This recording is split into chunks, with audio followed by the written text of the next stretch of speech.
Bismillahirrahmanirrahim. Assalamualaikum warahmatullahi wabarakatuh. Alhamdulillahirrahmanirrahim. Wassalatu wassalamu ala rasulina Muhammadin sallallahu alaihi wasallam wa ala alihi wa ashabihi ajma'in. Qala Allah subhanahu wa ta'ala fi kitabil karim. A'udzu billahi minasyaitonir rajim. Bismillahirrahmanirrahim. Ya ayyuhalladzina amanu taqullaha haqqa tuqatih wa la tamutunna illa wa antum muslimun. Ya ayyuhalladzina amanu taqullaha wa qulu qawlan sadida yuslih lakum a'malakum wa yaghfir lakum dzunubakum wa may yuti'illaha wa rasulahu faqad faza fawzan 'azima. Ya ayyuhalladzina amanu taqullaha wal tanzur nafsum ma qaddamat lighad wattaqullaha innallaha khabirum bima ta'malun. Ikhwan fillah yang insyaallah dimuliakan Allah Subhanahu wa taala, sebelumnya mari kita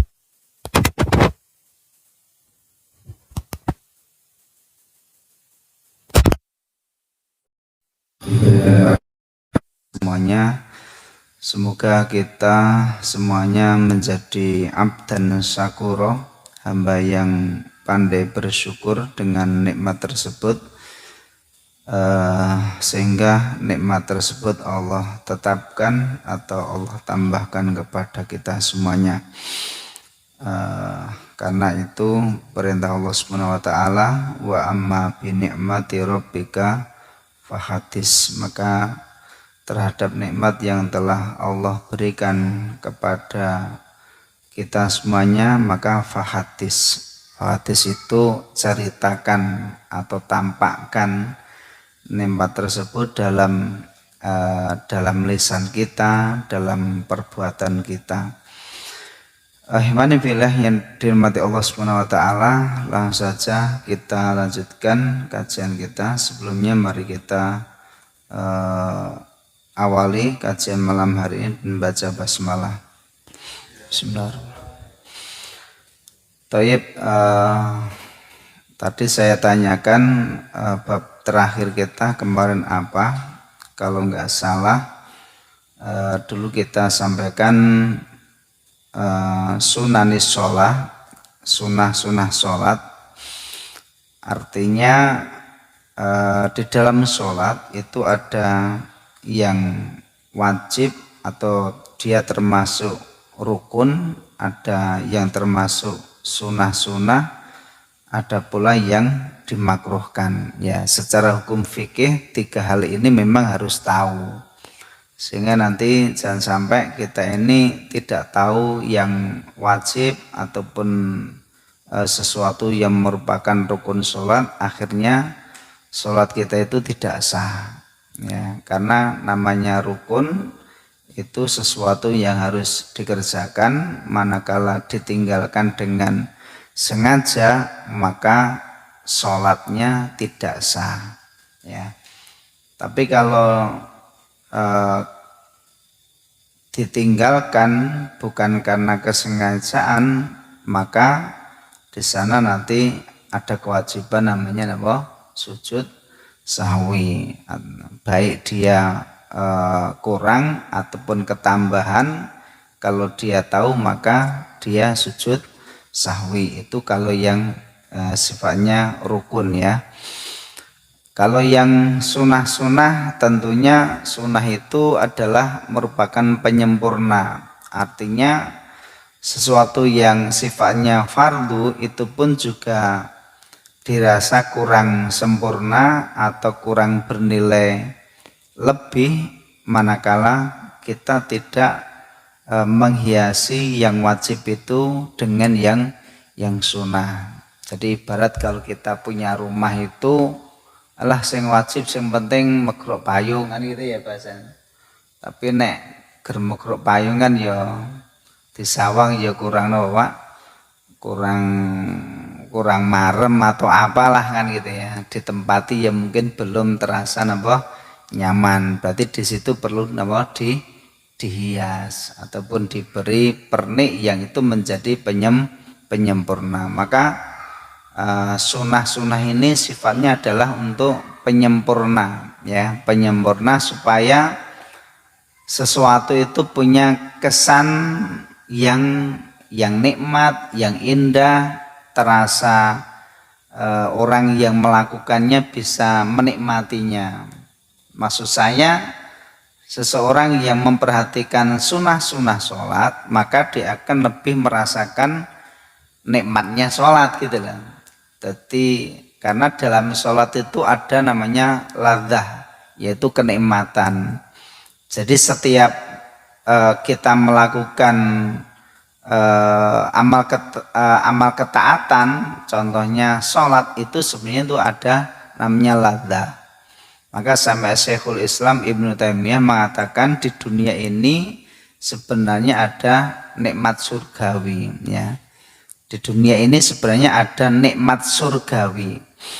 Siapa yang tidak pernah menikmatinya atau tidak bisa memasukinya, maka dia tidak akan bisa masuk surga. Lah nikmat surgawi di dunia apa? Ya nikmat di mana seorang hamba ya merasakan manisnya nikmatnya apa?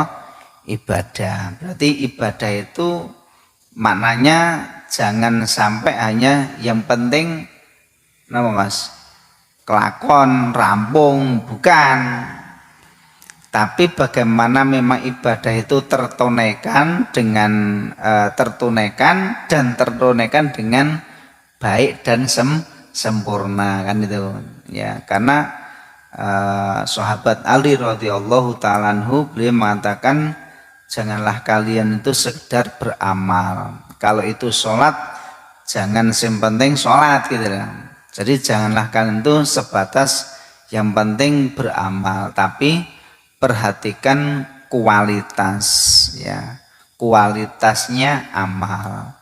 Tentunya nanti secara teori kualitas itu pun juga tidak akan bisa kita rasakan manakala kita itu tidak memperhatikan namanya kuantitas.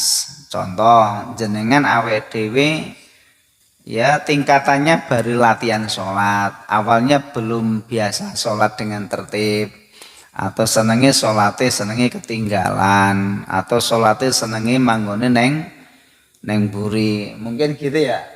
Orang yang mungkin dalam pelaksanaan sholat aja begitu, saya yakin itu dia memang belum bisa merasakan apa namanya ibadah, udah otomatis itu. Jadi orang-orang yang suka telatan, ya secek-cekeli ini, itu menunjukkan dia itu belum bisa atau belum menikmati ibadah tadi. Nah, supaya dia itu meningkat gimana? Supaya dia meningkat, kalau memang dia tadi sholatnya jamaahnya mungkin ya, jamaahnya belum tertib, ya sudah dia perbanyak tertibnya. Dilatih menertibkan sholatnya, dilatih menertibkan apa jamaahnya. Nanti ketika dia melakukan sholat berjamaah itu dengan tertib dan dia lakukan dengan apa terus menerus, apalagi dia naikkan grade-nya sebelum azan, mungkin sudah persiapan, mungkin datangnya lebih awal gitu, dan itu dilakukan terus menerus, maka orang yang semacam ini pasti dia itu akan merasakan apa nikmatnya apa ibadah. Jadi perbanyak aja kuantitasnya juga, karena segala sesuatu itu juga butuh sebuah apa proses, ya, sebuah proses. Nggak bisa seseorang itu moro-moro langsung ikhlas, langsung nikmat, itu nggak ada ceritanya. Allah aja mengajari kita tentang proses penciptaan langit dan bumi aja, Allah bukan kok terus kun fayakun itu moro-moro jegrik dadi mboten. Allah itu menciptakan alam semesta itu kan bukan butuh ya, Allah buat 6 hari, ya 6 hari gitu loh.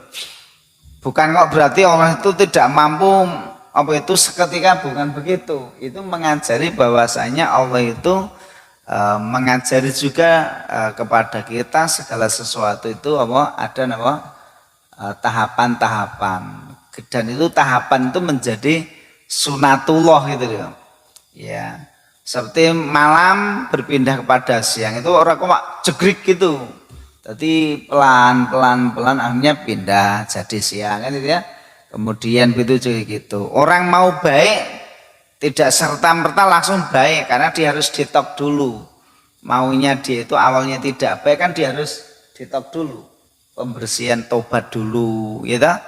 Memperbanyak istighfar, kan gitu ya. Setelah nanti kotoran-kotoran di dalam hati itu sudah dibersihkan, ya sudah otomatis tubuh itu akan mengalami keseimbangan. Kalau tubuh sudah mengalami keseimbangan, maka imun tubuh ini menguat, maka dia mampu untuk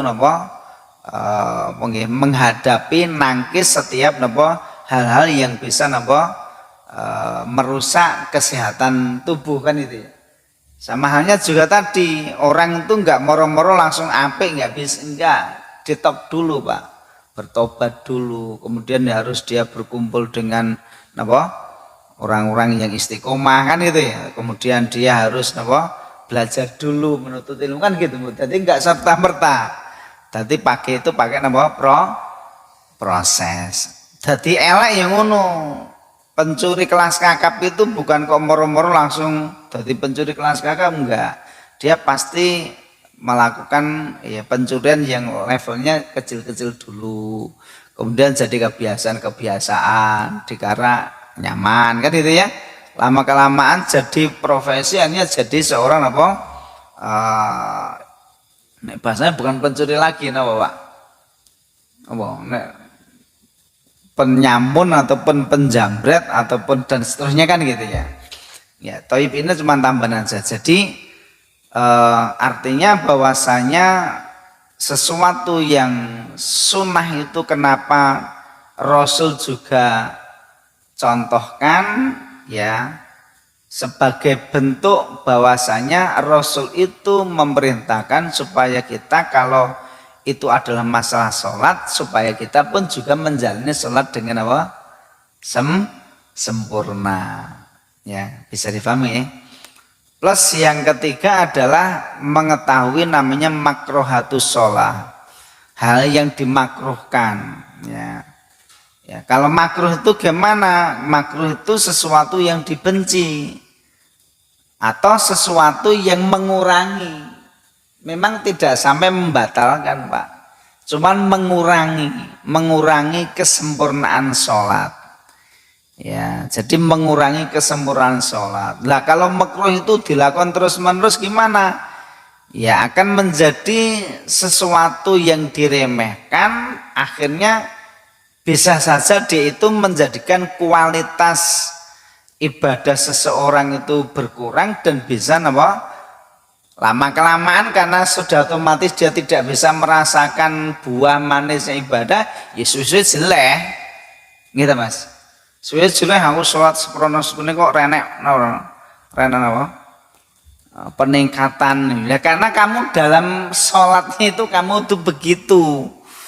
Ya, jadi makanya shollu kama ra'aitumuni usolli itu maknanya bukan hanya sebatas sholatlah kamu sebagaimana engkau melihat secara lahiriah aku sholat. Itu memang iya, lahiriah itu sing sing tampak, tapi itu memuat juga sholatnya kita itu mengikuti sholat Rasul berupaya secara maknawiyatnya, kekhusyuannya, ketundukannya kan gitu ya.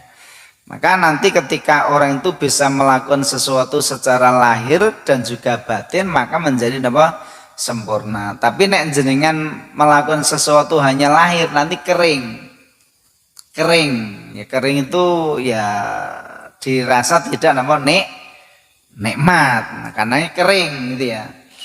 Nah, ini namanya pentingnya kita mengetahui sesuatu yang difardukan, sesuatu yang disunahkan, sesuatu yang dimakruhkan, supaya kita itu nanti bisa nimbang-nimbang persoalan ini apakah ini nanti sampai pada tataran akan merusakkan sholat, ataukah dengan meninggalkan itu bisa membatalkan sholat, itu memang harus tahu.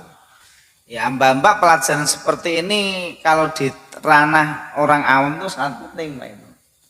Gitu lah. Sangat penting karena orang awam itu rasa dur-dur, hal sing remeh-remeh aja, apa? Awalnya kan jadi awam kabeh toh.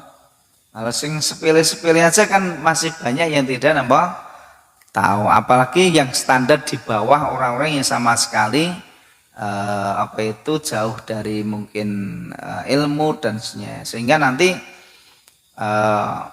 mereka itu tidak akan bisa merasakan ibadah itu dengan baik. Tayyib.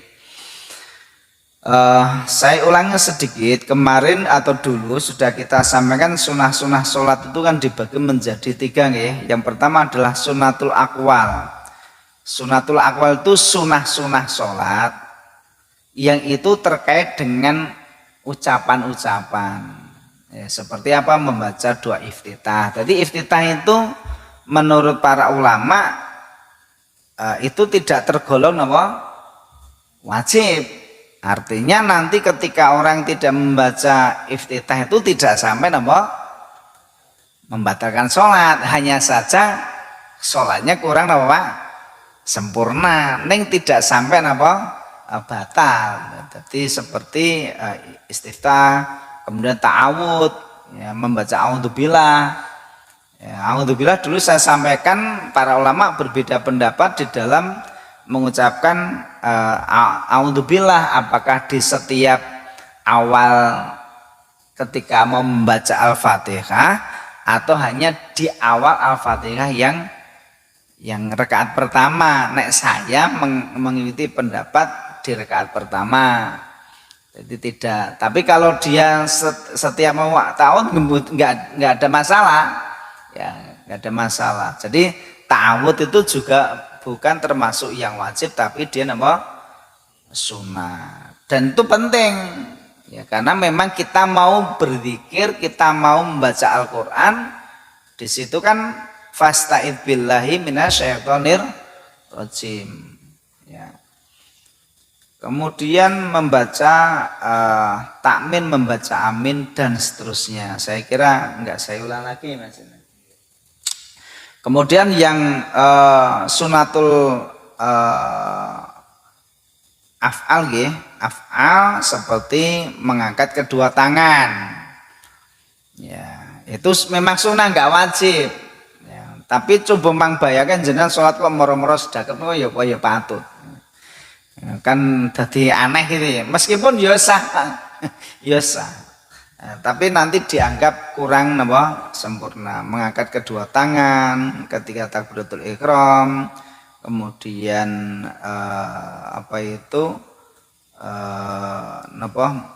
meletakkan tangan, ya, tangan kanan di atas tangan kiri dan seterusnya, itu ternyata bukan sesuatu yang sifatnya wajib. Oke lah, hal yang demikian itu mungkin kita tidak terlalu membahasnya dengan lebih, karena sing penting awake dhewe salat sing apik ngono wae. Jadi cuman mungkin nek ditekoki secara tinjauan fikih itu gak iso jawab itu loh, Mas. Jangan terpukul mengamalkan suatu ibadah itu. Ini penting, Mas. Kita itu kalau melakukan suatu ibadah itu jangan terlalu terikat pandangan secara hukum fikih. Hukum fikih itu ya bagus karena dia sebagai mizan, takaran untuk menimbang sesuatu itu benar atau salah, sempurna atau tidak. Kan nonton. Tapi cara melakukan sebuah ibadah itu adalah pandangannya ini adalah petunjuk. Maka dulu kan saya sampaikan apa arti sunnah, kan ngoten, atau apa arti wajib. Nek menurut pandangan fikih kan wajib adalah suatu perkara yang manakala dikerjakan akan mendapatkan pahala, kalau ditinggalkan berdosa. Itu tinjauan fikih ngoten. Kemudian sunnah itu apa? Sunnah itu tinjauan fikih, sesuatu yang manakala dikerjakan maka dia akan mendapatkan apa?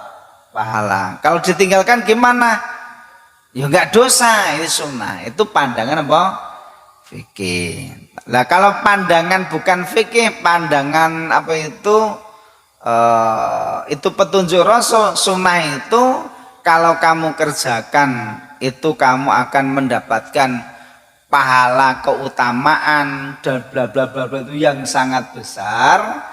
Nek kamu tinggalkan itu napa rugi. Contoh sholat qobliyah subuh kan sunnah toh Mas, murah sholat ya ora apa-apa, kan hukumnya cuma sunnah, meskipun juga disebut para ulama sunnah muakkadah. Ini kan radoso, ini nek jenengan terikat cara pandangan kan sebenarnya radoso taat gitu kan gitu ya. Lah mungkin jenengan mungkin dadi wong sing napa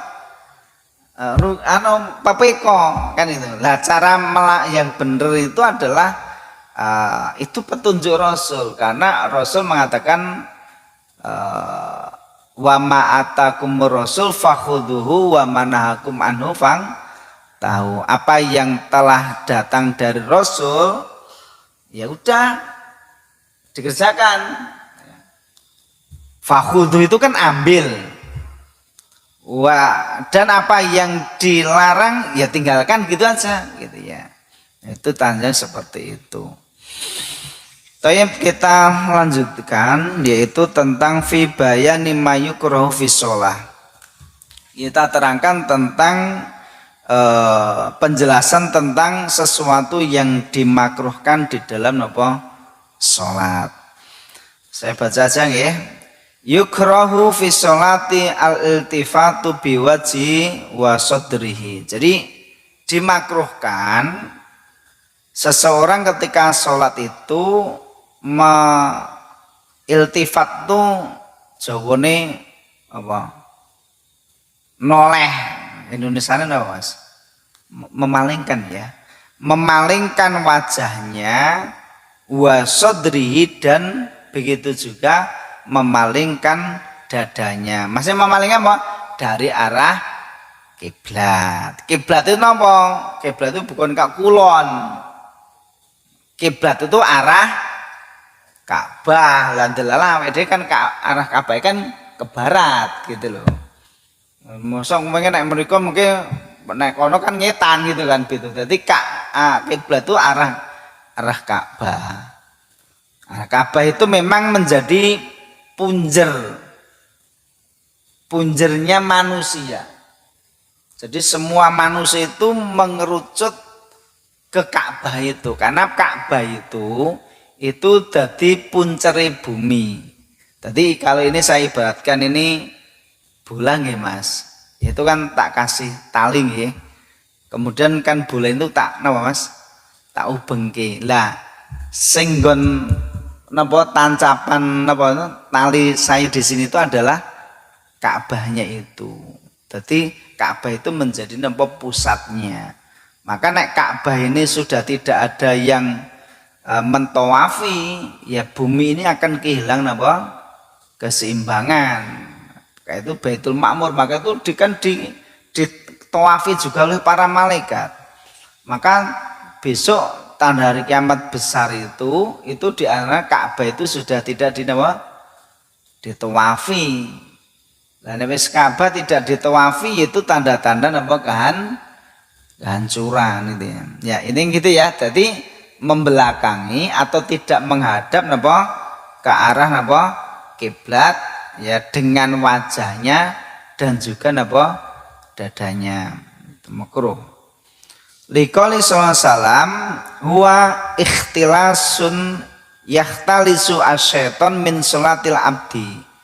Kalau ada orang itu kok sholatnya itu tidak menghadap ke Ka'bah ya, dengan wajah dan dadanya itu ada ikhtilasun.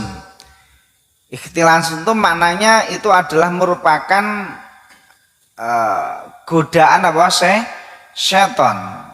Ya, setan itu menggoda, memalingkan dia min sholatil abdi. Itu adalah godaan palingan setan pada seorang hamba yang sedang apa sholat. Jadi nek enek wong sholat kok tolah-toleh ngoten, itu berarti saat itu dia sedang digoda atau dibisiki oleh setan. Karena setan kepingin dia itu sholatnya tidak sempurna. Illa ayakuna dzalika li hajah, kecuali dia harus terpaksa harus iltifat noleh itu karena sebuah hajat. Fala ba'sabih, maka tidak mengapa kama fi halatil khauf, seperti dalam kondisi khauf takut, au kana li ghardin sahihin, atau karena tujuan-tujuan yang dibenarkan. Jadi motifnya itu bukan main-main, motifnya itu bukan unsur kesengajaan yang kesengajaan, tapi memang unsur dia harus apa noleh tadi ada karena kebutuhan ataupun hajat ya, yang tidak mau harus begitu gitu loh ya, seperti itu nggak ada masalah. Fa'inis tadaro bijam ibadani, maka kalau ada orang yang sholat kok seluruh badannya itu istidar niku membelakangi, au istadbarul ka'bata fi ghairi halatil khauf, atau orang tersebut membelakangi Ka'bah dalam kondisi bukan karena takut, batolat sholatuhu, maka sholatnya menjadi batal. Litarki al istiqbalun bila udrin, karena dia meninggalkan menghadap kiblat tanpa sebuah udzur. Lah, menghadap kiblat itu kan dalam perjalanan rukun sholat hukumin apa? Dia termasuk apa Mas? Rukun. Karena rukun sholat itu dia berdiri dan menghadap kiblat. Maka nanti kalau ada yang sholat itu kan makna niatnya kan usolli fardul maghribi thalatha raka'atin mustaqbilal kiblat, itu menghadap kiblat gitu loh. Makanya nek ada orang yang sholat kok enggak menghadap kiblat, itu kan salah, karena harus menghadap kiblat, mustaqbilal kiblat, itu harus menghadap kiblat. Fatabayyana bihadza anna iltifat fi sholat fi halatil khauf la ba'sa bi, maka kalau ada orang yang memalingkan ya saat memalingkan dirinya saat sholat karena rasa takut ya, sesuatu yang takut, fala ba'sa bi, maka demikian itu tidak mengapa. Li'anna dzalika fi darurati fi min daruriyatil qital, karena itu adalah darurat saat perang. Lah gue nek jalan tidak menghadap kiblat, enggak anu kan ya tembak sama. Jadi pas sholat tuh yo saat jalan pas sholat itu kan mesti menghadap kiblat. Memang di situ tidak mengapa kita ini tidak perlu membatalkan sholat, gitu loh. Tapi meskipun nanti dalam kondisi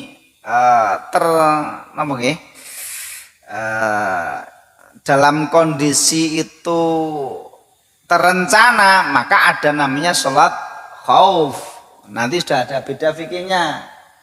Nek mau kan mungkin di sini tuh langsung berkecamuk ngeten mau lah, jenengan itu pas sholat. Lah pilihannya jenengan kan sholatnya dibubarke. Kan ngoten ta? Ra sida sholat kan itu. Lah sing siji tetap sholat, ning sholatnya napa?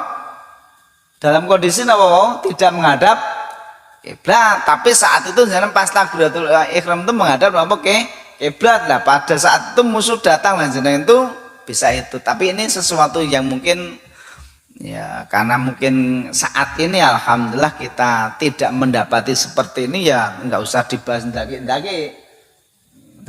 apa Mas, terlalu dalam. Tapi nek kita dalam posisi seperti itu ya kita harus paham, nggak ada masalah, karena itu di dalam apa saat takut dan di medan apa pertempuran.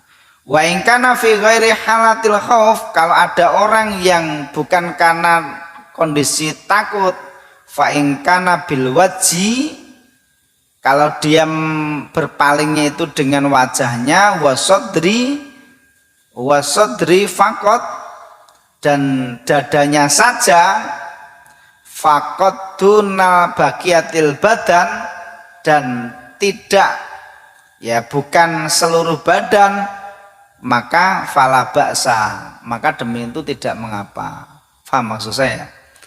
Jadi kalau dia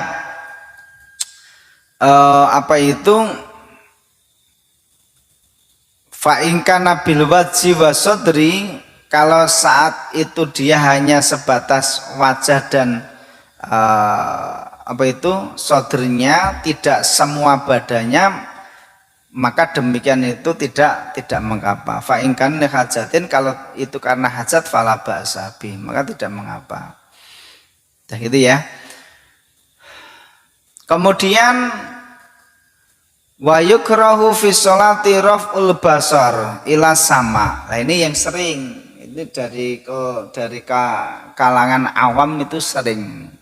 Kadang saya itu pas ndelalah neng buri kan ya sosok ngerti Mas. Allah Akbar itu nonton niku ya gitu. Saya sering, biasanya bapak-bapak sing saya lihat itu beli itu awam. Awam tuh ya lagi sholat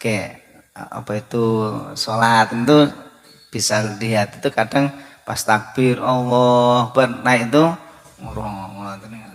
jadi memang bagian ya, itu tingkatan beliau masih seperti itu. Nek jenengan masuk ngono ya aneh banget no.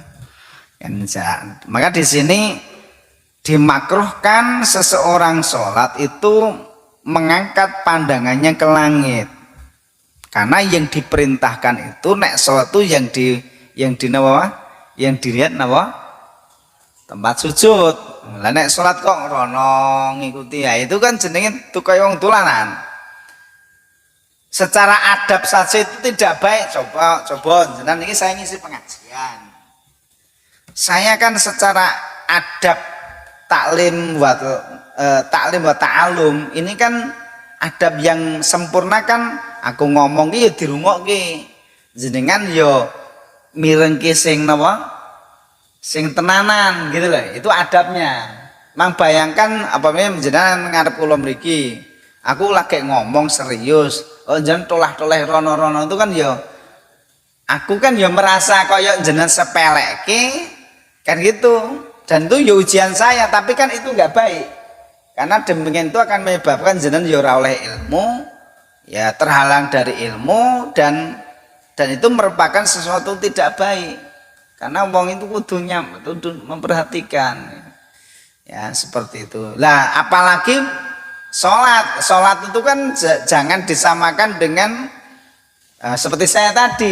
Kalau sholat itu kan menghadap siapa? Menghadapkan Allah yang menciptakan kita, yang memberi karunia kita semuanya kan Allah. Masa kita ketika sholat seperti itu, berarti kan adabnya nggak baik. Makanya ketika orang sholat itu sebenarnya kan sedang munajat, sedang berbisik-bisik gitu. Maka di situ tidak diperbolehkan diganggu, ya diganggu, karena Rasulullah mengatakan sungguh kalau kamu berdiri selama berapa 40 tahun di hadapannya orang yang sholat di tempat itu lebih baik daripada sungguh kamu berdiri selama 40 tahun itu lebih baik daripada kamu melewati orang yang sholat. Maknanya di sini artinya wong sholat itu jangan diganggu, ya, jangan diganggu, ya seperti itu. Fakot angkaro Nabi sallallahu alaihi wasallam, sungguh Rasul pernah mengingkari alaman yaf'alu dzalik, orang yang melakukan demikian itu. Fayuqal, akhirnya Rasul bersabda, mabalun aqwamun yarfa'una absarahum ila sama'i fi sholatim, apa yang mendorong mereka itu kok sholat pandangannya dihadapkan ke langit. Ya mungkin Ikhwan fillah nek kita mungkin rodok tidak terganggu banget. Nek jenengan kayak zaman dahulu mungkin sholatnya nggak dino Mas. Kayak bangunan kan sholatnya dino apa? Di padang, di tempat yang nama luas kan itu memungkinkan seorang itu sholatnya toleh-toleh, sholatnya nonton bintang gitu loh ya, itu kan menyebabkan tidak baik. Maka kenapa jangan lihat para pekerja kayak ini kan Kretek Mojo, Kretek Palur kan di apa? Ditutup atau direnovasi. Sing kerja kan ditutup toh Mas, karepe gen apa? Ya sing kerja gen fokus. Ya, gen fokus apa yang dikerjakan lah. Kok nek dhewe tolak-tolak enek wong lewat kan itu ya mari bermasalah. Ya enggak rampung-rampung ditarget kok. Jenengan ya ngono lah, jenengan genten. Ya, jenengan enek wong nyambut gawe komen-komen. Ya, kan akhir kan ya ora kan ngene, makan ditutup. Ngoten Mas. Jadi ketika itu karena butuh sebuah nama keseriusan. Apa yang mendorong mereka kaum itu kok mengangkat pandangannya ke langit? Fastada qauluhu fi dzalik. Ya, perkataan itu sebenarnya itu Rasul itu ucapannya agak lumayan apa Mas? Keras. Jadi Rasul itu agak keras mengucapkan ini tuh karena iki urusan sholat itu ora iso digawe no Mas, diremehke gitu loh. Hatta qala sampai Rasulullah SAW mengatakan layang tahunna andalika aula tuhfa latuh tofanna absaruhum rawal Bukhari. Sampai Rasul mengatakan kalau mereka itu enggak berhenti dari perbuatan itu, sholat kok toleh-toleh kaya ngono enggak berhenti gitu loh, dianggap biasa dan seterusnya ya. Sungguh ya kalau Allah itu menghendaki atau mentakdirkan atau mendatangkan balak murkanya, maka akan misalnya itu akan dihilangkan pandangan mereka. Maksudnya itu kalau Allah enggak itu iso-iso Allah hilangkan pandangan mereka gitu loh. Maknanya intinya ini sesuatu yang sangat sangat penting ketika sholat itu suruh yang sungguh-sungguh, jangan kesana kemari karena itu adab dengan siapa? Allah Subhanahu wa ta'ala. Waqad sabaqa annahu yang bagi ayakuna nadrul musalli ila maudhi sujudihi fala yang bagi lahu ayusarriha basaruhu fima amamahu minal judron. Maka seyogianya, sebaiknya, seharusnya orang itu ketika sholat itu yang dipandang itu mau diusujudi. Harusnya itu nek pas sholat itu sing dipandang itu tempat sujudi gitu loh Mas. Fala yang bagi maka tidak seyogianya bagi dia ayusarriha basaru fima amamahu minal judron. Ya, tidak seyogianya dia itu ya melepaskan pandangannya ya yang menyebabkan itu merusak sholatnya ya gitu.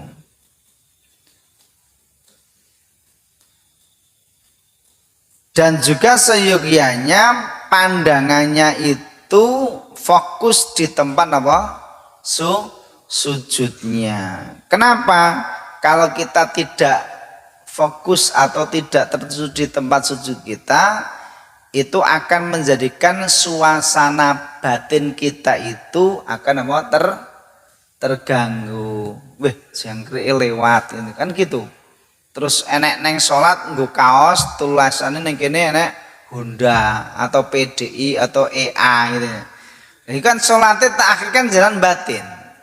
Artinya itu kurang baik. Makanya nanti dalam kitab Akhtaul Musholin itu diterangkan di antara kesalahan-kesalahan orang yang ini penting, ini jenengan sosok ya kena atau sing awam itu lebih kena meneh. Di sana dikatakan di antara kesalahan-kesalahan orang yang sholat, mereka sholat memakai pakaian fihi surah, pakaian yang ia kenakan itu terdapat apa mas? Gambar, enek macan, enek liu, enek nenek apa? Nenek mak lampir, ya toh. Nenek mak lampire ora itu di belakang ini. Lah jenenge mbrene nek mak lampire atau manusia maksud saya itu kurang baik. Saya tidak mengatakan tidak sah. Itu cuman mengurangi, mengganggu. Jadi makanya nanti nek aku kebacut ngono kuwi pripun Ustaz? Ya salatmu manggonmu aja ning ngarep dhewe. Nek saya pakai jas, pakai apa jenis rompi ya tak walik gitu loh. Gitu. Jadi makanya aku pun memang orang bukan merasa aku ya. Aku itu termasuk nggak senang bahasanya apa-apa di gunung, nggak senang. Karena khawatir kadang itu sesuatu yang kita tulis itu tulisan tok itu. Paham maksud saya? Umpamane Jaisul apa Akhror umpamane apa Jaisul Akhror, Jais itu kan pasukan pembebas kuwi jane yo apik Mas itu. Itu kadang nek itu kurang pas itu ya. Jadi gitu ya, artinya saya tidak mengarah ke situ, artinya orang yang sholat itu jangan sampai prinsipnya itu jangan la dororo wala diroro, jangan membahayakan orang lain atau jangan sampai mengganggu kekhusyuan orang lain. Dengan apa? Ya mungkin sikap kita atau pakaian kita apa kenakan kan itu ya. Itu kan banyak Mas di luar itu. Nah terus tapi pertanyaan jangan dikembang gini lah, apa ya ora salat Ustaz? Ya tetap salat ning niki masa nek kowe salat kuwi pokok ngono kuwi perhatekno. Karena Rasul itu pernah salat di hadapannya juga ada Mas gambar gitu loh, gambar yang itu membuat apa pandangan Rasul itu terganggu, akhirnya kan dilepas itu ya, spray ya kok spray apa sih kere korden itu. Jadi Rasul pernah sholat di hadapannya ada korden dan korden itu ada apa gambar makhluk hidupnya gitu ya. Ya jadi kalau bisa itu polos, ini kan polos ya Mas, nah, polos masih nggak ada anu gitu ya, itu yang lebih baik. Atau intinya segala sesuatu pun perlu asas kepantasan. Pantes itu. Oh iki pakaian ngarit. Pakaian ngarit iki yo ora nggo salat, kecuali jeneng tuh mau nggak mau kudu salat ning jela itu jenengan tuh eneke klambine kuwi iki ra apa-apa. Nek jenengan yang masjid kok klambine sak bendina kok kaos nggo ngarit kuwi jeneng kuwi piye? Kuwi makomnya itu makom tempe. Maksudnya makom kedudukannya itu apa ya secara itu rendah. Karena menunjukkan wong itu kurang loh Mas. Kurang hormat, kurang gitu loh. Nah, itu pengaruh loh Mas, kurang aja nih. Coba jenengan arep menghadap Pak Lurah umpamane. Pak Lurah lho. Terus jenengan kecuali ya maksudnya ini secara umum jangan yang kantor ya, secara adab umum tuh jangan tak kantor tuh oh ya aku kan memantaskan diri maksud aja geliputan ngono lan jenengan mau arep apa kuwi jagung we berias kan gitu. Jadi asas kepantasan juga terus masuk nek sholat kuwi baiknya itu kopiahan, sekarang kopiahan kurang bagus. Nah kenapa dalam kitab Akhtaul Musholin itu sholat tidak memakai tutup kepala itu juga termasuk apa makruh. Loh kok makruh di sana disebutkan karena Rasul itu tidak pernah membuka apa itu. Maka maksufur roksi membuka kepala saat sholat itu bukan batal, enggak, cuman itu kurang bagus karena termasuk hiasan atau termasuk sesuatu yang menjadikan seseorang itu bernilai berharga itu kopiah. Isingatan mawon lanjen itu nek rakopiahan kan nek ngendi-ngendi kan dominan sasai. Paham maksudku lho. Ini nek jalan kopian ngeten iki arep rada sasai niku melu mikir. Kan gitu tuh Mas. Itu membantu. Jadi makanya itu kita itu harus memantaskan juga. Nek sholat itu ya memakai pakaian ya yang pantas seseorang ibadah ya. Allah alam bisawab.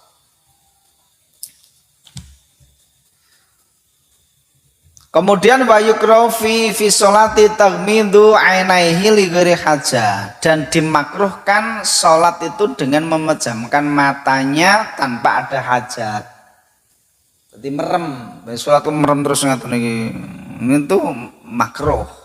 Enggak sampai batal Mas, makruh. Ra elok nek jane, rapi. Nah, jadi li'anna dzalika min fi'lil yahud, karena demikian itu merupakan perbuatan orang Yahudi.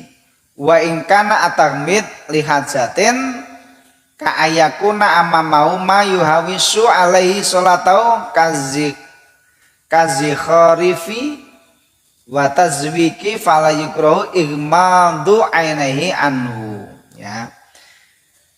Dan jikalau dia harus memejamkan matanya karena suatu hajat, seperti halnya di depan dia sholat itu ada sesuatu yang mengganggu ya suasana hatinya, tadi seperti kayak gambar dililing cah cilik gitu ya, maka demikian itu fala yukroh, enggak dimekruhkan, tidak dimekruhkan untuk memejamkan mata. Hadam makna ma dzakaru Ibnu Qayyim rahimahullah taala. Ini sebagaimana yang disebutkan Ibnu Qayyim. Tadi Ibnu Qayyim itu menyampaikan dalam kitab Zadul Ma'ad ya, di sana diterangkan bahwasanya Rasul itu salat itu tidak memejamkan mata. Kemudian beliau nambahi dan diperbolehkan memejamkan mata kalau ada sesuatu yang membuat terganggunya sholat kita. Jadi secara umum ampun merem ya Pak. Nek dicokot ulo ora ngerti. Padahal nek dicokot ulo iki awake meneng bae apa didugang ulone Mas. Nah, karena kan kita menghindar orang meneng gitu. Lah nek merem kan akhirnya kita akan kena bahaya. Lah nek jeneng nggawa enek anak jangan merem. Anak jeneng kecemplung kedaduk napa apa ora ngerti ya, kayak gitu ya. Jadi jangan memejamkan mata. Terakhir, bukan terakhir nih, soalnya kayak bianget.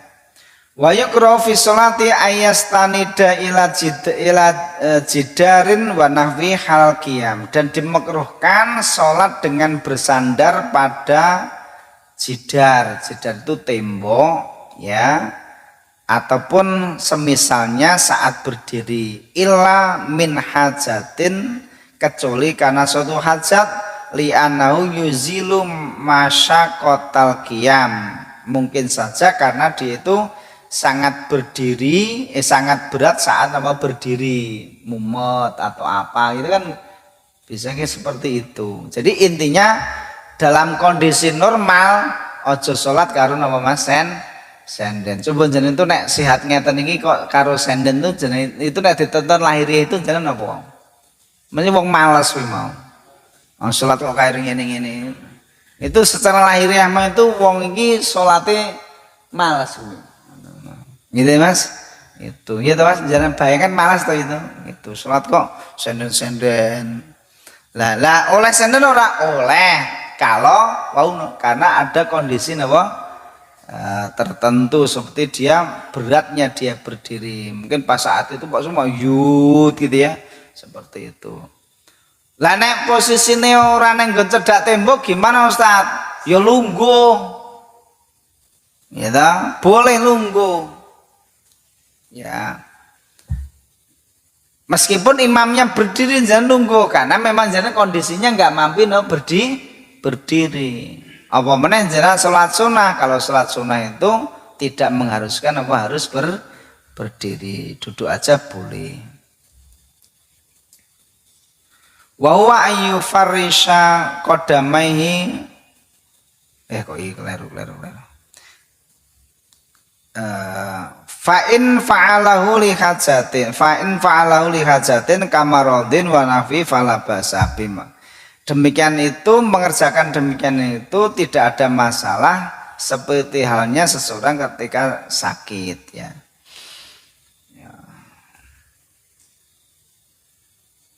Allahu alam biswab. Itu dulu ya Mas. Mungkin itu dulu yang bisa kita sampaikan di malam hari ini.